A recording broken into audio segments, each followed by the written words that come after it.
मुखादमृतद्रव संयुतम् पिबत भागवतं रसमालयं मुहुरहो रसिकाः भुवि भावुकाः दारिद्र्य दुःखज्वरदाहितानां माया पिशाची परिमर्दितानां संसार सिन्धौ परिपातितानां क्षेमाय वै भागवतं प्रगर्जति साङ्केत्यं पारिहास्यं वा स्तोभं हेलनमेव वा वैकुण्ठनामग्रहणम् अशेषाखहरं विदुः. ನಾವಿಲ್ಲಿ ಈಗ ಸಾಂಕೇತ್ಯಂ ಪಾರಿಹಾಸ್ಯಂ ವಾ ಅಂತ ಈ ಶ್ಲೋಕವನ್ನ ಏನ್ ಹೇಳ್ತಾ ಇದ್ದೇವೋ ಆ ಶ್ಲೋಕ ಬರುವಂತಹದ್ದು ಈ ಮುಂದಿನ 6ನೇ ಸ್ಕಂದದಲ್ಲಿ ಬರುವಂತಹ ಈ ಅಜಾಮಿಳ ಅನ್ನುವ ಒಬ್ಬ ವ್ಯಕ್ತಿ ಇದ್ದಾನೆ. ಆ ವ್ಯಕ್ತಿಯ ಕಥೆಯನ್ನು ನಿರೂಪಣೆ ಮಾಡುವ ಸಂದರ್ಭದಲ್ಲಿ ಏನೇ ಈ ವಿಷಯಗಳು ಕೂಡ ಪ್ರಕೃತವಾಗತ್ತೆ. ಅದನ್ನ ಇಲ್ಲಿ ನಿರೂಪಣೆ ಮಾಡ್ತಾ ಹೋಗ್ತಾ ಇದ್ದಾರೆ. ಇಲ್ಲಿ ಪರೀಕ್ಷಿತ್ ರಾಜ ಪ್ರಶ್ನೆ ಮಾಡ್ತಾ ಇದ್ದಾನೆ. ಹಿಂದಿನ ಸ್ಕಂದದಲ್ಲಿ ಇಷ್ಟಿಷ್ಟು ಪಾಪಗಳಿವೆ ಅಂತ ಸಾವಿರಾರು ಪಾಪಗಳನ್ನ ನೀವು ನಿರೂಪಣೆ ಮಾಡಿದಿರಿ.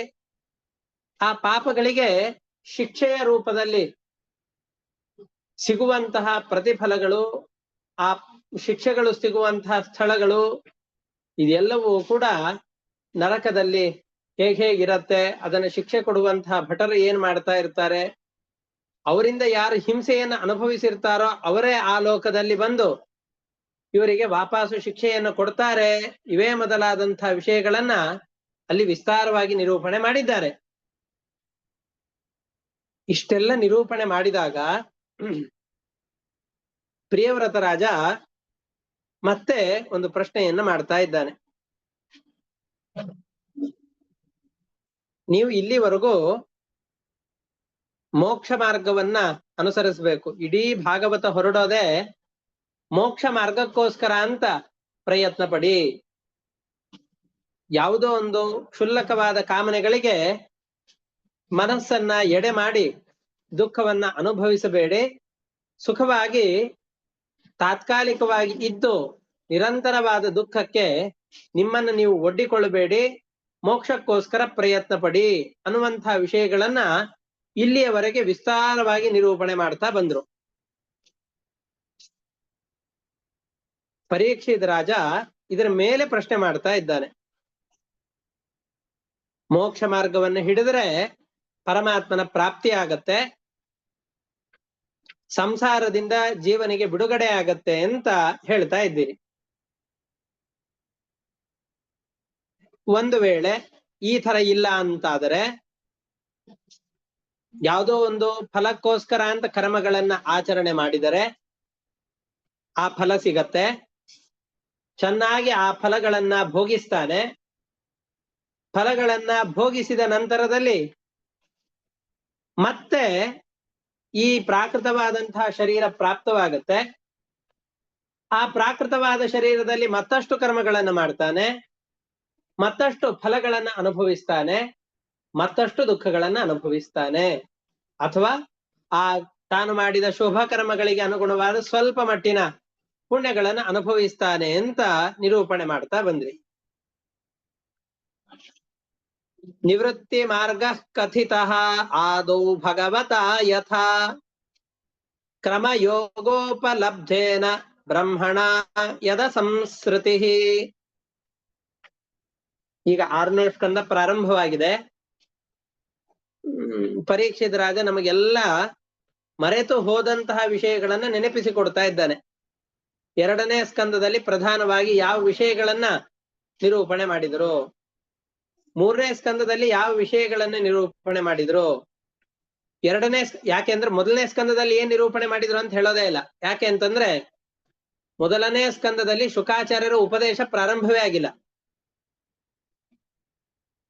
ಮೊದಲ 10 ಅಧ್ಯಾಯಗಳಲ್ಲಿ ಆ 1ನೇ ಸ್ಕಂದದಲ್ಲಿ ಪಾಂಡವರಿಗೂ ಕೌರವರಿಗೂ ಯುದ್ಧವಾದ ಕೊನೆಯ ಘಟ್ಟಗಳನ್ನ ನಿರೂಪಣೆ ಮಾಡಿ, ಅದರಲ್ಲಿ ಅಶ್ವತ್ಥಾಮಾಚಾರ್ಯರ ಆಕ್ರಮಣವನ್ನು ನಿರೂಪಣೆ ಮಾಡಿ, ನಂತರದಲ್ಲಿ ಆ ಅಶ್ವತ್ಥಾಮಾಚಾರ್ಯರಿಗೆ ಇವರೆಲ್ಲ ಶಿಕ್ಷೆ ಕೊಟ್ಟು ರಾಜ್ಯದಿಂದ ಬಹಿಷ್ಕಾರ ಹಾಕ್ತಾರೆ. ನಂತರದಲ್ಲಿ ತಾವೆಲ್ಲರೂ ಕೂಡ ಮುಕ್ತರಾಗಿದ್ದುಕೊಂಡು ಈ ಪರೀಕ್ಷಿತ್ ರಾಜನಿಗೆ ಅದಾದ್ಮೇಲೆ ಈ ಪರೀಕ್ಷಿತ್ ರಾಜನ ಉತ್ಪತ್ತಿಯ ಬಗ್ಗೆ ಅನೇಕ ಕಥೆಗಳನ್ನ ನಿರೂಪಣೆ ಮಾಡ್ತಾರೆ. ಪರೀಕ್ಷಿತ್ ರಾಜನ ಜನ್ಮ ಹೇಗಾಯ್ತು, ಆ ಸಂದರ್ಭದಲ್ಲಿ ಅಶ್ವತ್ಥಾಮಾಚಾರ್ಯರ ಬ್ರಹ್ಮಾಸ್ತ್ರದ ಪ್ರಯೋಗದಿಂದಾಗಿ ಅವನಿಗೆ ಮರಣ ಬರುವಂತಹ ಸಂದರ್ಭ ಇತ್ತು. ಆ ಸಂದರ್ಭದಲ್ಲಿ ಪರಮಾತ್ಮ ಹೇಗೆ ಅವರನ್ನ ರಕ್ಷಣೆ ಮಾಡಿದ, ಈ ಎಲ್ಲ ವಿಷಯಗಳನ್ನ ನಿರೂಪಣೆ ಮಾಡ್ತಾ ಬಂದು ಕೊನೆಯಲ್ಲಿ ಇಲ್ಲ, ಈ ಎಲ್ಲ ನಿವೃತ್ತಿ ಮಾರ್ಗಗಳನ್ನ ಹೇಳ್ತಾ ಬಂದು, ಇಲ್ಲ ಪರೀಕ್ಷಿತ್ ರಾಜನಿಗೆ ಈ ರೀತಿಯಾಗಿ ಪ್ರಶ್ನೆಗಳನ್ನು ಮಾಡ್ತಾ ಬಂದು ಪರೀಕ್ಷಿತ್ ರಾಜನ ಕಥೆಗಳೆಲ್ಲವನ್ನ ನಿರೂಪಣೆ ಮಾಡಿ ಪರೀಕ್ಷಿತ್ ರಾಜನಿಗೆ ಶೃಂಗಿಯ ಶಾಪದಿಂದಾಗಿ ಹೇಗೆ ಸಿಟ್ಟು ಶಾಪ ಸಿಕ್ತು, ಅವನು ಹೇಗೆ ಅನರ್ಥವನ್ನ ಅನುಭವಿಸಿದ, ಈ ಎಲ್ಲ ಕಥೆಗಳನ್ನ ನಿರೂಪಣೆ ಮಾಡ್ತಾ ಬಂದ್ರು. ಆದ್ಮೇಲೆ ಆ ಕಥೆಗಳನ್ನ ನಿರೂಪಣೆ ಮಾಡಿದ್ಮೇಲೆ ಆ ಶಾಪಗಳಿಗೆ ಅವನು ಏನು ಫಲಗಳನ್ನ ಅನುಭವಿಸಿದ, ಅದಕ್ಕೋಸ್ಕರ ಅಂತ ಅವನು ಯಾವ ಪ್ರತಿಕ್ರಿಯೆಯನ್ನು ಮಾಡುವ ಉದ್ದೇಶದಿಂದಾಗಿ ಹೊರಟ, ಅದಕ್ಕೋಸ್ಕರವಾಗಿ ದೊಡ್ಡ ಭವನದಲ್ಲಿ ತಪಸ್ಸಿಗೆ ಅಂತ ಅವನು ಭಾಗವತದ ಕಥೆಗಳನ್ನು ಕೇಳಬೇಕು ಅಂತ ಎಲ್ಲ ಸಜ್ಜನರನ್ನ ಸೇರಿಸಿಕೊಂಡು ಕೂತ ಹೇಗೆ ಅನ್ನೋ ವಿಷಯಗಳನ್ನ ಮಧ್ಯದಲ್ಲಿ ನಿರೂಪಣೆ ಮಾಡ್ತಾ ಬಂದ್ರು. ಇದು ಆದ್ಮೇಲೆ ಮುಂದಿನ 2ನೇ ಅಧ್ಯಾಯದಲ್ಲಿ ಏನೇ ಕಥೆ ಪ್ರಾರಂಭವಾಗೋದು. ಯಚ್ರೋತವ್ಯಂ ಅಥೋ ಜಾಪ್ಯಂ, ಯಾವುದನ್ನ ಮರಣ ಸಂದರ್ಭದಲ್ಲಿರುವಂತಹ ವ್ಯಕ್ತಿ ಅನಿವಾರ್ಯವಾಗಿ ಮಾಡ್ಲೇಬೇಕು, ಯಾವುದನ್ನ ಮಾಡದೇ ಇದ್ರೆ ಅಧಃಪಾತ ಉಂಟಾಗತ್ತೆ ಅಂತ ಪರೀಕ್ಷಿತ್ ರಾಜ ಕೇಳಿದಾಗ ಆ ಸಂದರ್ಭದಲ್ಲಿ ಮೋಕ್ಷ ಮಾರ್ಗದ ನಿರೂಪಣೆಯನ್ನ ಪರೀಕ್ಷಿತ್ ರಾಜ ಅವನ ಪ್ರಶ್ನೆಗೆ ಉತ್ತರವಾಗಿ ಶುಕಾಚಾರ್ಯ ನಿರೂಪಣೆ ಮಾಡ್ತಾ ಬಂದ್ರು. ಅದನ್ನ ಇಲ್ಲಿ ಮೊದಲನೇ ಶ್ಲೋಕದಲ್ಲಿ ಸಂಕ್ಷಿಪ್ತವಾಗಿ ಸಂಗ್ರಹ ಮಾಡಿ, ನನಗೆ ನೀವು ಹೇಳಿದ ಕಥೆಗಳು ಯಾವುದೂ ಮರ್ತಿಲ್ಲ, ಆ ಕಥೆಗಳನ್ನು ನಿಮಗೆ ನಿರೂಪಣೆ ಮಾಡ್ತೇನೆ, ಇಷ್ಟಾದ್ಮೇಲೆ ನಂದೊಂದಿಷ್ಟು ಪ್ರಶ್ನೆಗಳಿದೆ ಅಂತ ಪರೀಕ್ಷಿತ್ ರಾಜ ಆ ಪ್ರಶ್ನೆಗಳನ್ನ ಕೇಳ್ತಾ ಇದ್ದಾನೆ. ಮೊದಲಿಗೆ ನೀವೇನನ್ನ ನಿರೂಪಣೆ ಮಾಡಿದಿರಿ? ನಿವೃತ್ತಿ ಮಾರ್ಗ ಕಥಿತ ಆದೋ ಭಗವತ ಯಥ ಕ್ರಮ ಯೋಗೋಪಲಬ್ಧೇನ ಬ್ರಹ್ಮಣ ಯದ್ ಅಸಂಸೃತಿ. ತಾವು ಮೊದಲಿಗೆ ಹೇಳಿದಿರಿ, ಬ್ರಹ್ಮನನ್ನ ಅನುಸರಿಸಿದರೆ, ಬ್ರಹ್ಮನ ಉದ್ದೇಶದಿಂದ, ಪರಮಾತ್ಮನ ಉದ್ದೇಶದಿಂದಾಗಿ ಕರ್ಮಗಳನ್ನ ಮಾಡಿದರೆ, ಸ್ವಾರ್ಥದ ಸೋಂಕು ಇಲ್ಲ ಅಂತಂದ್ರೆ ಅಂತಹ ಕರ್ಮಗಳಿಂದ ಈ ಸಂಸಾರದ ನಿವೃತ್ತಿ ಆಗತ್ತೆ ಅಂತ ಹೇಳಿದ್ರಿ. ಆಮೇಲೆ 3ನೇ ಸ್ಕಂದದಲ್ಲಿ ಪ್ರವೃತ್ತಿ ಲಕ್ಷಣಶ್ಚೈವ ತ್ರೈರ್ಗುಣ್ಯ ವಿಷಯೋ ಮುನೆ ಯೋಸಾವಲೀನ ಪ್ರಕೃತೆ ಗುಣಸರ್ಗ ಪುನಃ ಪುನಃ. ಸ್ವರ್ಗಾದಿ ಕಾಮನೆಗಳಿಂದ ಅಥವಾ ಸಂಸಾರದಲ್ಲಿದ್ದಾಗ ಸಿಗುವ ಅಲ್ಪ ಸುಖಗಳ ಬಯಕೆಯಿಂದಾಗಿ ಕರ್ಮಗಳನ್ನ ಮಾಡ್ತಾ ಇದ್ದಾರೆ ಅಂತಾದರೆ ಮತ್ತೆ ಈ ಪ್ರಕೃತಿಯ ಬಂಧನಕ್ಕೆ ಒಳಗಾಗಬೇಕಾಗತ್ತೆ. ಪ್ರಕೃತಿಯ ಬಂಧನದಿಂದ ಬಿಡುಗಡೆ ಇಲ್ಲ, ಈ ಪ್ರಾಕೃತ ಶರೀರ ಮತ್ತೆ ಮತ್ತೆ ಬರ್ತಾ ಇರತ್ತೆ. ಈ ವಿಷಯಗಳನ್ನ ಹೇಳಿದ್ರಿ. ಎಷ್ಟೆಷ್ಟು ಅಧರ್ಮಗಳಿವೆ, ಆ ಅಧರ್ಮಕ್ಕೆ ಅನುಗುಣವಾಗಿ ಅವನು ಅನುಭವಿಸುವಂತಹ ನರಕಗಳು ಹೇಗಿವೆ, ಆ ನರಕದಲ್ಲಿ ಅನುಭವಿಸುವ ದುಃಖಗಳೆಲ್ಲ ಎಷ್ಟಿವೆ, ಈ ಎಲ್ಲ ವಿಷಯಗಳನ್ನು ಕೂಡ 5ನೇ ಸ್ಕಂದದಲ್ಲಿ ಹೇಳಿದ್ರಿ. ಮತ್ತೆ ಸ್ವಯಂಭೂಮನು ಅವನ ಆಳಿದಂತಹ ಮೊದಲನೆಯ ಸ್ವಯಂಭುವ ಮನ್ವಂತರದ ಕಥೆಗಳನ್ನು ಹೇಳಿದ್ರಿ. ಅದೇ ಸ್ಕಂದದಲ್ಲಿ ಪ್ರಿಯವ್ರತ ರಾಜ, ಉತ್ತಾನಪಾದರು ಇವರೆಲ್ಲರ ವಂಶಗಳ ಚರಿತ್ರೆಗಳನ್ನ, ಇಡೀ ಬ್ರಹ್ಮಾಂಡದ ವರ್ಣನೆಯನ್ನ, ಅದರಲ್ಲಿ ಬರುವಂತಹ ಭರತ ಭೂಮಿಯನ್ನ, ಆ ಪ್ರಿಯವ್ರತನ ರಾಜನ ವಂಶದಲ್ಲಿಯೇ ಬರುವಂತಹ ಭರತ ಚಕ್ರವರ್ತಿಯೇ ಮೊದಲಾದಂತಹ ರಾಜರ ಕಥೆಗಳೆಲ್ಲವನ್ನು ಕೂಡ ವಿಸ್ತಾರವಾಗಿ ನಿರೂಪಣೆ ಮಾಡಿದಿರಿ. ಪ್ರಿಯವ್ರತೋತ್ಥಾನಪದೋಃ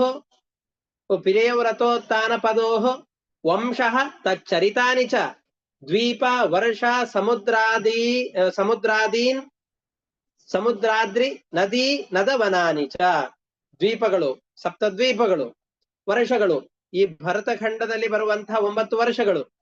ಅದೇ ರೀತಿಯಾಗಿ ಸಮುದ್ರ ಅದ್ರಿ, ಸಮುದ್ರಗಳು ಅಂತಂದ್ರೆ ಸಪ್ತ ಸಮುದ್ರಗಳು, ಆ ದ್ವೀಪಗಳಿಗೆ ವಿಭಾಜಕವಾಗಿ ಬರುವಂತಹ ಸಮುದ್ರಗಳು, ಅಲ್ಲಿ ಬರುವಂತಹ ನದಿಗಳು, ನದಗಳು, ಅಲ್ಲಿ ಬರುವಂತಹ ವೃಕ್ಷಗಳು, ಮತ್ತೆ ಬೇರೆ ಬೇರೆ ಯಾವ್ಯಾವ ದೇವತೆಗಳಿರ್ತಾರೆ, ಯಾವ ಭಗವಂತನ ರೂಪ ಇರುತ್ತೆ, ಇವೆಲ್ಲವನ್ನು ಕೂಡ ವಿಸ್ತಾರವಾಗಿ 4 ಮತ್ತು 5ನೇ ಸ್ಕಂದದಲ್ಲಿ ಹೇಳಿದಿರಿ.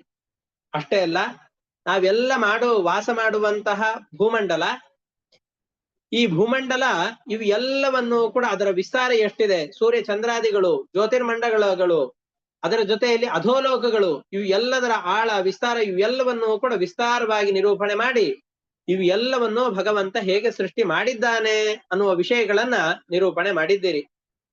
ಧರಾ ಮಂಡಲ ಸಂಸ್ಥಾನಂ ಭಾಗ ಲಕ್ಷಣ ಮಾನತಃ ಜ್ಯೋತಿಷಾಂ ವಿವರಾಣಾಂಚ ಯಥೇದಮಸೃಜದ್ ವಿಭು.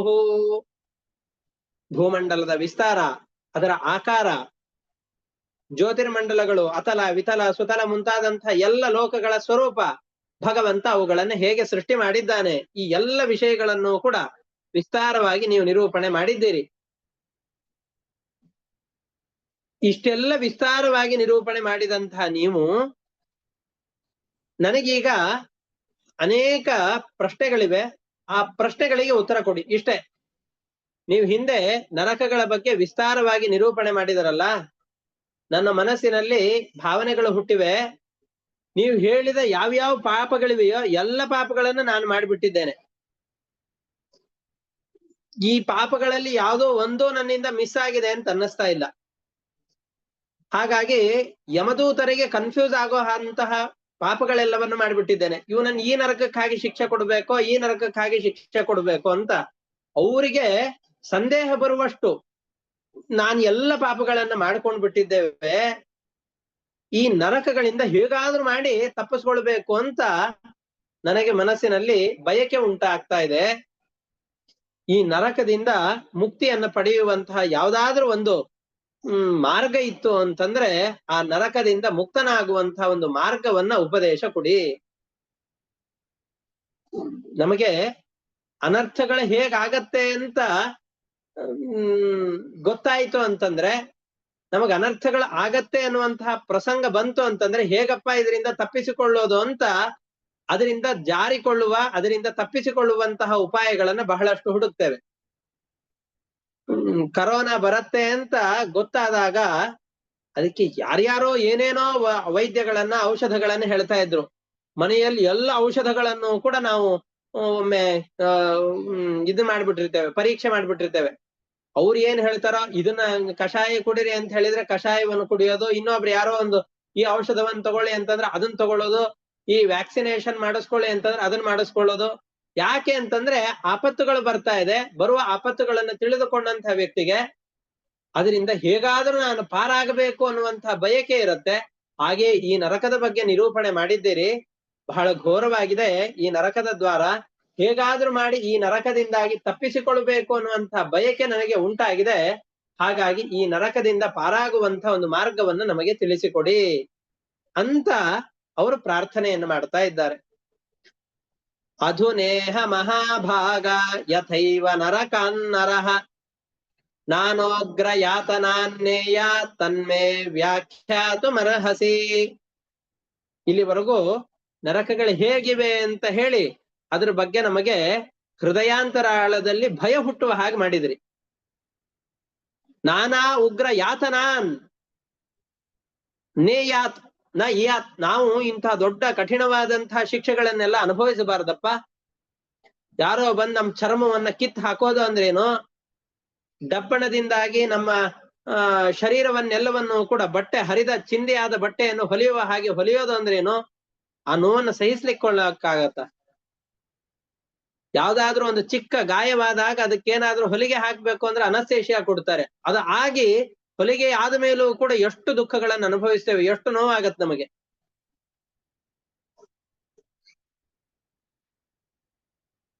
ಬೋಂಡಾ ಕರೆದ ಹಾಕಿ ಕರೀತಾರಂತೆ. ಏನಾದ್ರೂ ಒಂದು ಈ ಬೋಂಡಾ ಕರಿಬೇಕಾದ್ರೆ ಮೈಗ್ ಒಂದು ಹನಿ ನಮಗೆ ಎಣ್ಣೆ ಸಿಡಿತು ಅಂತಂದ್ ಹೇಳಿದ್ರೆ 4-6 ದಿವಸ ಒದ್ದಾಡಿ ಬಿಡ್ತೇವೆ. ದೀಪ ಹಚ್ಚಬೇಕಾದ್ರೆ ಕೈ ಸುಟ್ರೆ ಎಷ್ಟು ನಮಗೆ ನೋವಾಗತ್ತೆ. ತರಕಾರಿಗಳನ್ನು ಹೆಚ್ಚಬೇಕಾದ್ರೆ ಕೈಗೆ ಸ್ವಲ್ಪ ಕುಯ್ತು ಅಂತಂದ್ ಹೇಳಿದ್ರೆ, ಸ್ವಲ್ಪ ಸೀಳಿತು ಅಂತಂದ್ರೆ, ಕೈ ಏನಾದ್ರೂ ಸ್ವಲ್ಪ ಸೀಳ್ತು ಅಂತಂದ್ ಹೇಳಿದ್ರೆ ಆವಾಗ ಎಷ್ಟು ದುಃಖಗಳನ್ನ ಅನುಭವಿಸ್ತೇವೆ. ಆದ್ರೆ ಇಷ್ಟು ದುಃಖಗಳನ್ನ ನಾವು ಅನುಭವಿಸುವಂತಹ ಸಂದರ್ಭದಲ್ಲಿ ನಮಗೆ ಯಾವುದು ದುಃಖಗಳಾಗದೇ ಇರುವ ಹಾಗೆ ನಮಗೆ ತಪ್ಪಿಸ್ಕೊಳ್ಬೇಕು ಅಂತ ಆಸೆ ಇದೆ. ಅಲ್ಲಿ ನೋಡಿದ್ರೆ ಯಾವ್ದೋ ಒಂದು ಬೂರುಗದ ವೃಕ್ಷಗಳಿವೆ, ಅದರ ಹತ್ರಕ್ಕೆ ಹೋಗ್ಬಿಟ್ರು ಅಂತಂದ್ ಹೇಳಿದ್ರೆ ಕೈಕಾಲುಗಳೆಲ್ಲವೂ ಕೂಡ ಸೀಳಿ ಹೋಗತ್ತೆ, ಅಂತಹ ನರಕದಲ್ಲಿ ಹಾಕ್ತಾರೆ. ನಾವೇನಾದ್ರೂ ತಪ್ಪುಗಳನ್ನ ಮಾಡಿದ್ರೆ, ಮನೆಗೆ ಬಂದ ಅತಿಥಿಗಳನ್ನ ಏನಾದ್ರೂ ಸ್ವಲ್ಪ ಹಿಂಸೆ ಮಾಡಿದ್ರೆ ಕಣ್ಣನ್ನ ಗಿಡುಗಗಳು, ಕ್ಷುದ್ರವಾದಂತಹ ಹಕ್ಕಿಗಳೆಲ್ಲ ಬಂದು ಕಣ್ಣುಗಳನ್ನ ತಿನ್ನತ್ತೆ ಅಂತ, ದ್ರಾಕ್ಷಿ ಹಣ್ಣು ತಿಂದ ಹಾಕಿ ತಿನ್ನತ್ತೆ ಅಂತ ಹೇಳ್ತಾರೆ. ಆದ್ರೆ ಯೋಚನೆ ಮಾಡಿದ್ರೆ ಭಯವನ್ನು ಹುಟ್ಟಿಸತ್ತೆ. ಬರೀ ಪ್ರವಚನ ಕೇಳಿದವು ಅಂತಂದ್ರೆ ಅಷ್ಟು ಮನಸ್ಸಿನಲ್ಲಿ ಅನ್ಸೋದಿಲ್ಲ. ನಾವ್ ಈ ಪಾಪ ಮಾಡಿದ್ದೇವೆ, ನಮಗಿದ ಆಗ್ತಾ ಇದೆ ಅಂತ ಒಂದು ಕ್ಷಣ ವಿಚಾರ ಮಾಡಿದ್ರೆ ಎಷ್ಟು ಅನರ್ಥ ಉಂಟಾಗತ್ತೆ, ಮನಸ್ಸಿನಲ್ಲಿ ಎಷ್ಟು ದಿಗಿಲಿನ ಭಾವನೆ ಉಂಟಾಗತ್ತೆ. ನಮಗೆಲ್ಲ ಭಯ ಹುಟ್ಟಿಸುವಂತಹ ಕೆಲಸಗಳನ್ನ ಹೇಳಿದ್ದೀರಿ, ಇದರಿಂದ ಹೇಗ್ ತಪ್ಪಿಸ್ಕೊಳ್ಬೇಕು ಅನ್ನೋದನ್ನ ಹೇಳಿ ಅಂತ ಶುಕಾಚಾರ್ಯರ ಬಳಿಯಲ್ಲಿ ಪರೀಕ್ಷಿತ ರಾಜ ಪ್ರಶ್ನೆಯನ್ನು ಮಾಡ್ತಾ ಇದ್ದಾನೆ. ನಾನೋಗ್ರ ಯಾತನಾ ನ ಇಯಾತ್. ನಾವೆಲ್ಲ ತಪ್ಪುಗಳನ್ನು ಮಾಡ್ತಾ ಇದ್ದೇವೆ, ನಮಗ್ ಗೊತ್ತಿದೆ. ಆದ್ರೆ ಈ ಪಾಪಗಳಿಂದಾಗಿ ತಪ್ಪಿಸಿಕೊಳ್ಳುವಂತಹ ಯಾವ್ದಾದ್ರೂ ಒಂದು ಅವಕಾಶ ಇತ್ತು ಅಂತಂದ್ರೆ, ದಾರಿ ಇತ್ತು ಅಂತಂದ್ರೆ ಆ ದಾರಿ ಯಾವುದು ಅಂತ ಉಪದೇಶ ಕೊಡಿ ಅಂತ ಹೇಳ್ತಾ ಇದ್ದಾರೆ. ವಸ್ತುತಸ್ತು ಅದಕ್ಕೆ ಶುಕಾಚಾರ್ಯರು ಹೇಳ್ತಾ ಇದ್ದಾರೆ, ನಾವೆಲ್ಲ 3 ವಿಧವಾಗಿ ಪಾಪಗಳನ್ನು ಮಾಡ್ತೇವೆ, ಎಲ್ಲ ಪ್ರಸಿದ್ಧವಾದದ್ದೇ. ಕಾಯಿಕ, ಮಾನಸಿಕ ಮತ್ತು ವಾಚಿಕ. ಇನ್ನೊಬ್ಬರಿಗೆ ಅಂದು ವಾಚಿಕವಾದ ಪಾಪಗಳನ್ನ ಮಾಡುತ್ತೇವೆ. ಮಾನಸಿಕವಾಗಿ ಯಾರಾದರೂ ಒಬ್ಬರ ಬಗ್ಗೆ ಇಲ್ಲಿ ಕೆಟ್ಟ ಭಾವನೆಯನ್ನ ತಾಳಿದರೆ ಅದರಿಂದಲೂ ಕೂಡ ಅನರ್ಥವನ್ನ ಅನುಭವಿಸ್ತೇವೆ, ಅದು ದೊಡ್ಡ ಪಾಪ ಅದು.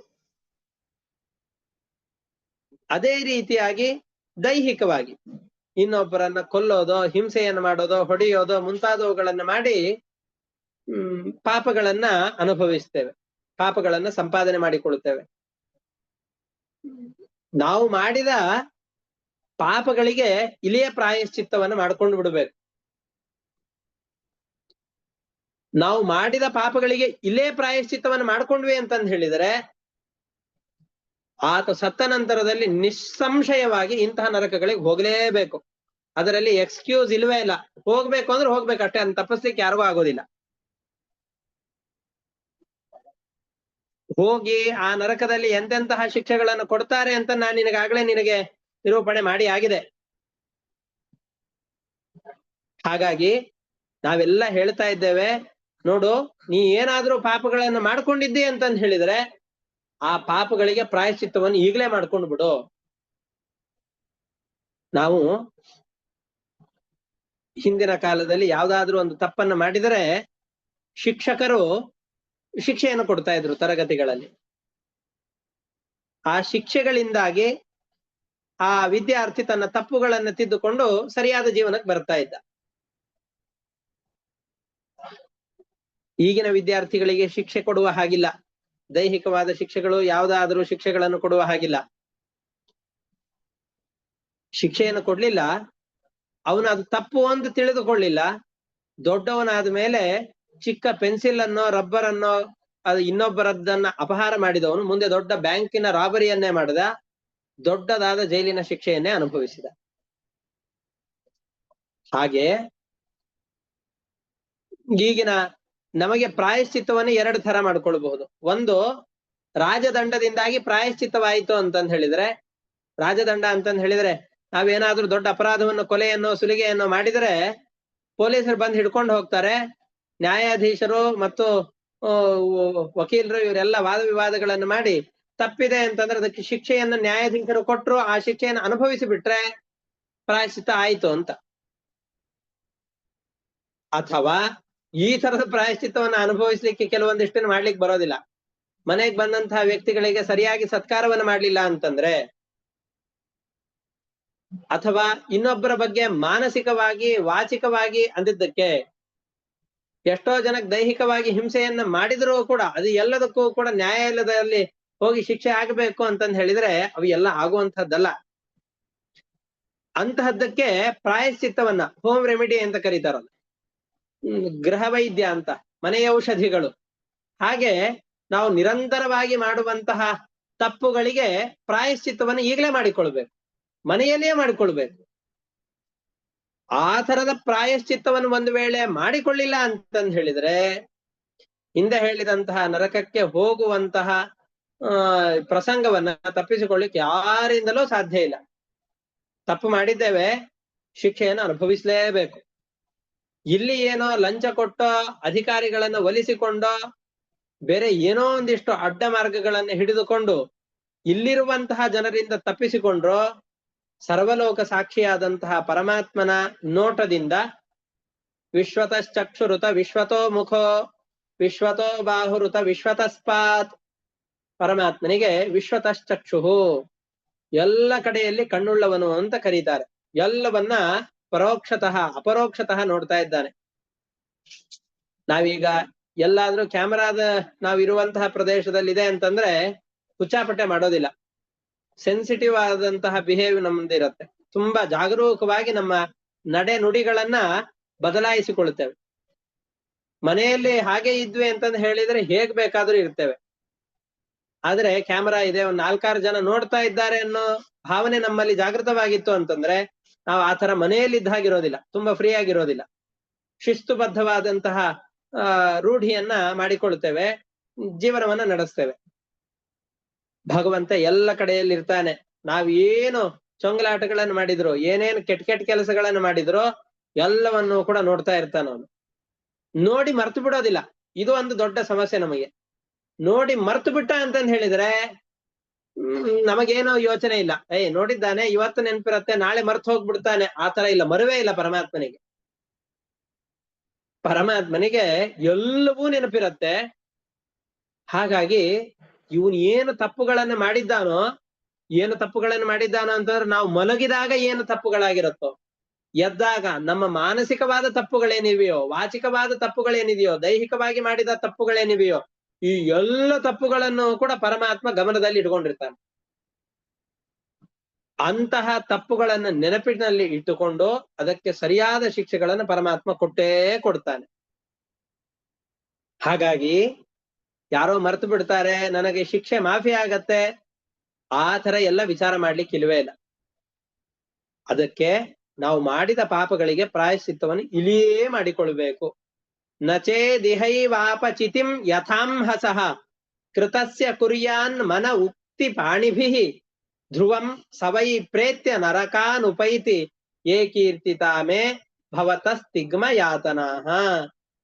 ಇಲ್ಲಿ ಒಂದು ವೇಳೆ ಪಾಪಗಳಿಗೆ ಪ್ರಾಯಶ್ಚಿತ್ತವನ್ನ ಮಾಡಿಕೊಳ್ಳಲಿಲ್ಲ ಅಂತಾದ ಪಕ್ಷದಲ್ಲಿ ಮಾಡಿದಂತಹ ಪಾಪಗಳಿಗೆ ಯಾವ್ಯಾವುದರಿಂದ ಮನ ಉಕ್ತಿ ಪಾಣಿಭಿ, ಮನ ಅಂತಂದ್ರೆ ಮನಸ್ಸು, ಉಕ್ತಿ ಅಂದ್ರೆ ಮಾತು, ಪಾಣಿಭಿ ನಮ್ಮ ಶರೀರಾದಿ ಇಂದ್ರಿಯಗಳಿಂದ ಮಾಡಿದಂತಹ ಯಾವ್ಯಾವ 3 ವಿಧವಾದಂತಹ ಪಾಪಗಳಿವೆಯೋ ಆ ಕರ್ಮಗಳಿಗೆ ಸರಿಯಾದಂತಹ ಅಪಚಿತಿಂ ಪ್ರಾಯಶ್ಚಿತ್ತವನ್ನ ಅನುಭವಿಸಲೇಬೇಕು, ಇಲ್ಲಿಯೇ ಮಾಡಿಕೊಳ್ಬೇಕು.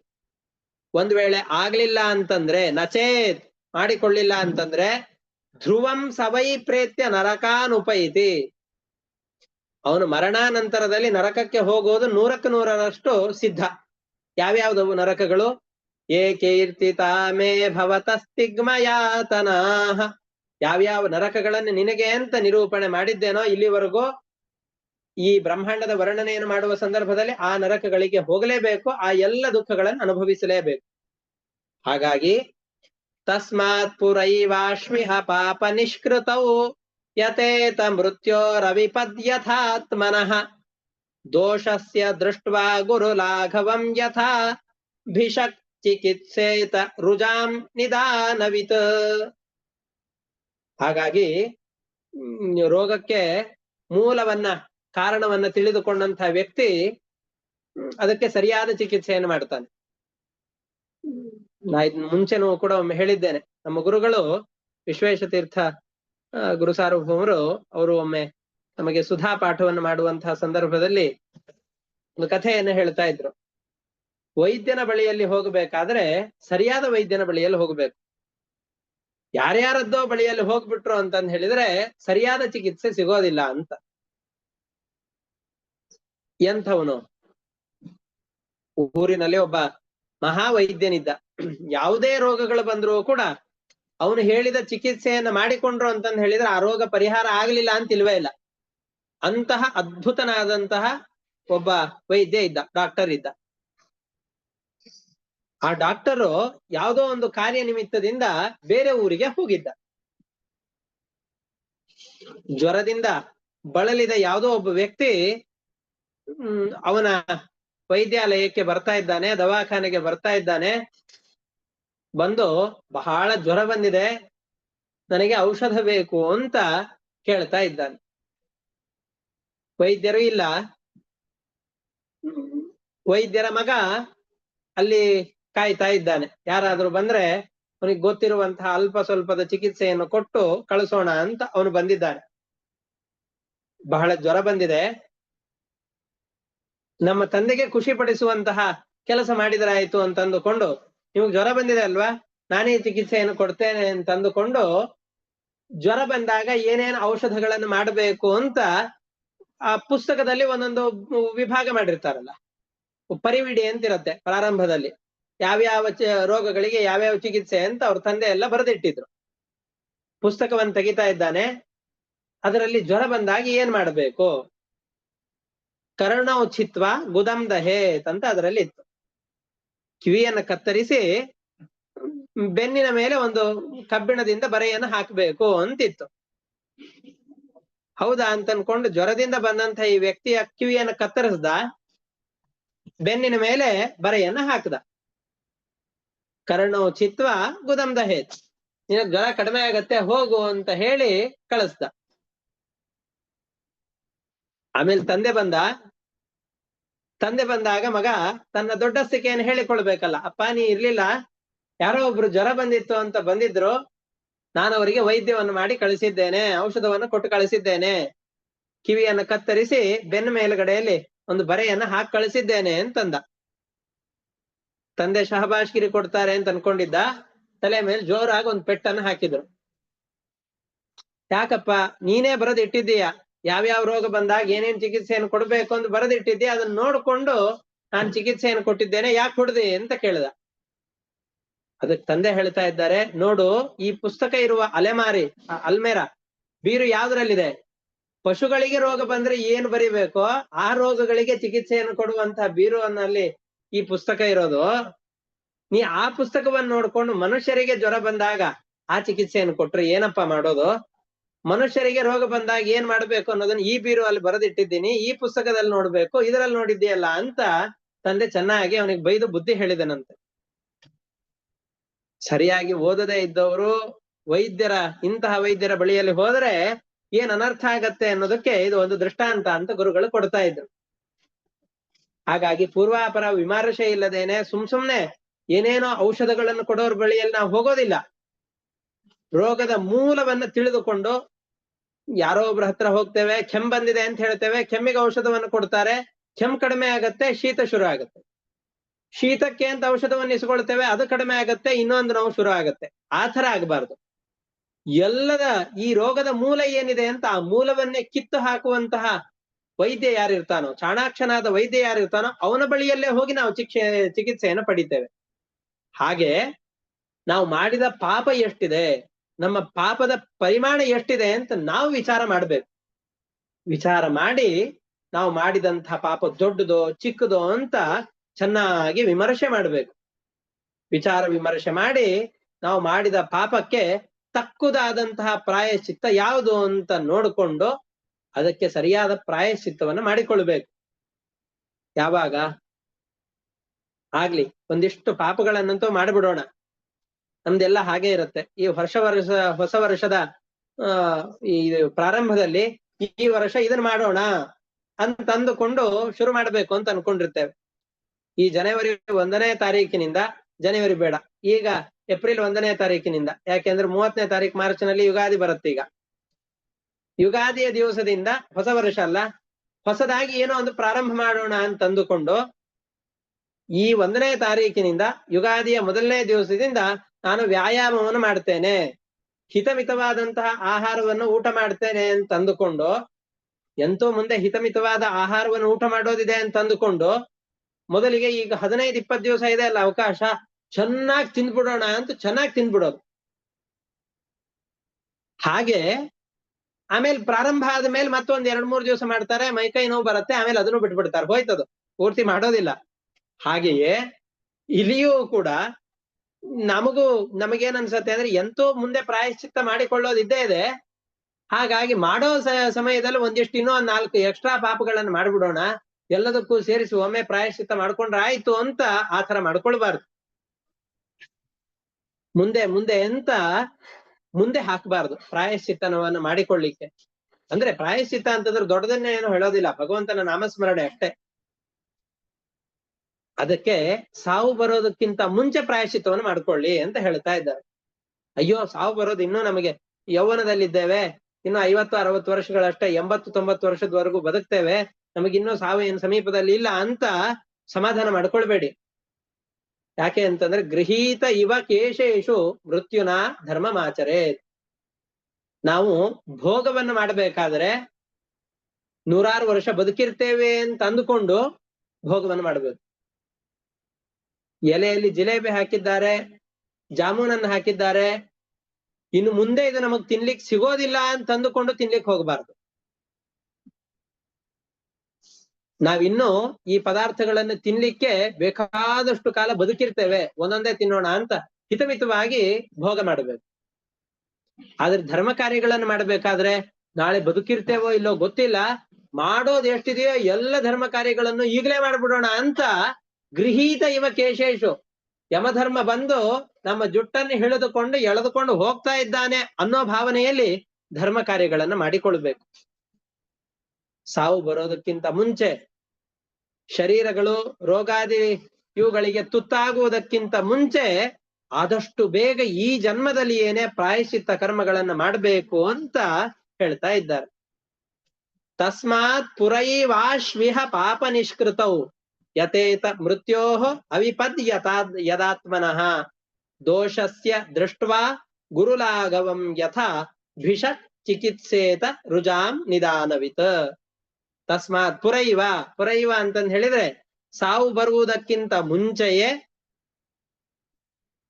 ಶರೀರದಲ್ಲಿ ಯಾವುದೋ ಒಂದು ರೋಗ ಬಂದು ಆ ರೋಗದಿಂದ ಶರೀರವೆಲ್ಲ ಜರ್ಜರಿತವಾಗುವುದಕ್ಕಿಂತ ಮುಂಚೆಯೇ ಶರೀರದಲ್ಲಿ ಶಕ್ತಿ ಇದ್ದಾಗ್ಲೇನೆ ಯಾವ್ಯಾವ ಪುಣ್ಯಕ್ಷೇತ್ರಗಳು ಅಂತೀವಿಯೋ ಎಲ್ಲ ಪುಣ್ಯಕ್ಷೇತ್ರಗಳಿಗೆ ಹೋಗಿ ಆ ಕ್ಷೇತ್ರದಲ್ಲಿರುವ ಪರಮಾತ್ಮನ ದರ್ಶನವನ್ನು ಮಾಡಿಕೊಂಡು ಶರೀರದಲ್ಲಿರುವ ಎಲ್ಲ ಪಾಪಗಳನ್ನು ಕಳೆದುಕೊಂಡು ಬಿಡ್ಬೇಕು.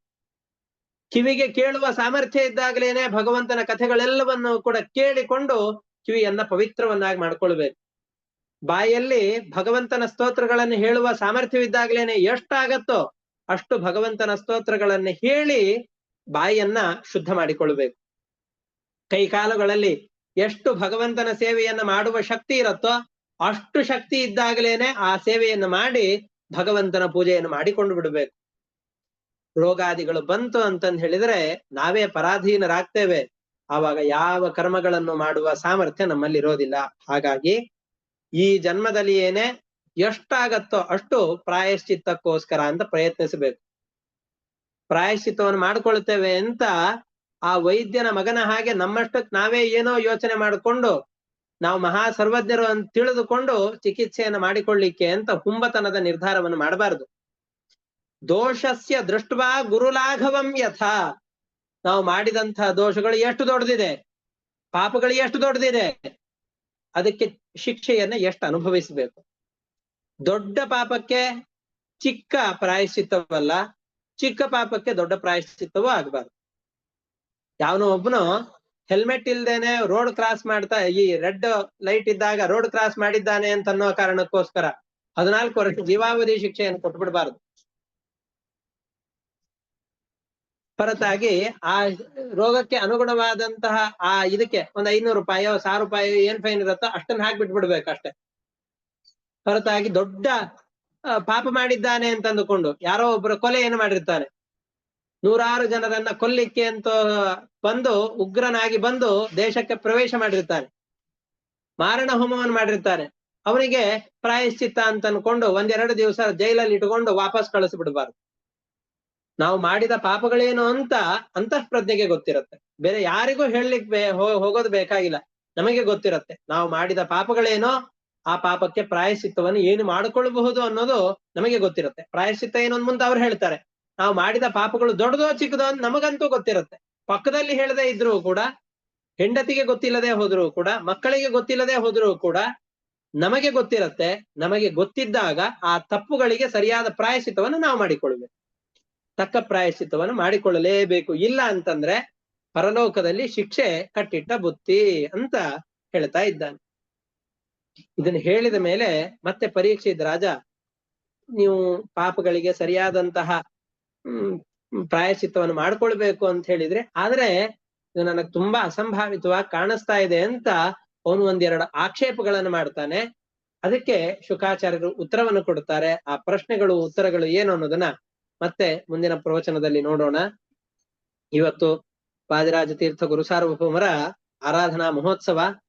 ಅವರ ಆರಾಧನೆಯ ದಿವಸದಲ್ಲಿ ಅವರೇ ರಚನೆ ಮಾಡಿಕೊಟ್ಟಂತಹ ಶ್ರೀಶ ಗುಣದರ್ಪಣ ಸ್ತೋತ್ರವನ್ನು ನಾವೆಲ್ಲರೂ ಪಾರಾಯಣ ಮಾಡಿದ್ದೇವೆ. ನಾವೆಲ್ಲರೂ ಕೂಡ ಆ ವಾದಿರಾಜರಲ್ಲಿ ಪ್ರಾರ್ಥನೆ ಮಾಡಿಕೊಳ್ಳೋಣ. ಮತ್ತಷ್ಟು ಈ ಭಾಗವತಾದಿ ಗ್ರಂಥಗಳ ಶ್ರವಣವನ್ನ, ಕಥನವನ್ನು ಮಾಡುವಂತಹ ಸೌಭಾಗ್ಯವನ್ನು ಕೊಡ್ಲಿ ಅಂತ ಅವರಲ್ಲಿ ಪ್ರಾರ್ಥನೆ ಮಾಡಿಕೊಳ್ಳೋಣ. ಮತ್ತೆ ಇಂದಿನ ಪ್ರವಚನದಿಂದ ಬರುವಂತಹ ಏನು ಪುಣ್ಯಗಳಿದೆಯೋ ಅದೆಲ್ಲವನ್ನು ಕೂಡ ವಾದಿರಾಜ ಗುರು ಸಾರ್ವಭೌಮರ ಅಂತರ್ಯಾಮಿಯಾದಂತಹ ಹಯಗ್ರೀವ ದೇವರಲ್ಲಿ ಅರ್ಪಣೆ ಮಾಡೋಣ. ಶ್ರೀಕೃಷ್ಣ ಅರ್ಪಣಮಸ್ತು. ಅನೇನ ಭಾವಿ ಯತ್ ಪುಣ್ಯಂ ತೇನ ಪ್ರೀಣಾತು ಕೇಶವಃ.